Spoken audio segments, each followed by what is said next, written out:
அன்பு ஒன்றினால்தான் எந்த காரியத்தையும் சாதிக்க முடியும். அப்படி அன்பே உருவாய் இந்த அவனியிலே அவதரித்தார் நமது குரு பெருமான் சத்குரு ஞானானந்தகிரி சுவாமிகள். பேசாமல் ஒரு சில சமயம் இருப்பார், சில சமயம் பேசுவார், சில சமயம் பேசியும் பேசாமலும் இருப்பார்.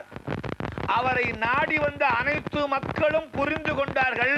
காரணம், அவர் செலுத்திய அந்த தெய்வீக அன்பு. படித்தவன் வந்தாலும் அவனிடத்திலே அன்பு, படிக்காதவன் வந்தாலும் அவனிடத்திலே அன்பு, உயர்ந்தவன் வந்தாலும் அன்பு, தாழ்ந்தவன் என்று நினைத்துக் கொண்டிருப்பவன் வந்தாலும் அன்பு, பட்டம் பதவிகளிலே ஈடுபட்டவன் வந்தாலும் அன்பு, ஒன்றுமே இயலாத நிலையிலே உள்ளவன் மீதிலும் அன்பு. இப்படி அன்பை செலுத்தி அவனுக்கு தகுந்தாற்போல் புரியும்படியாது பேசுவார்.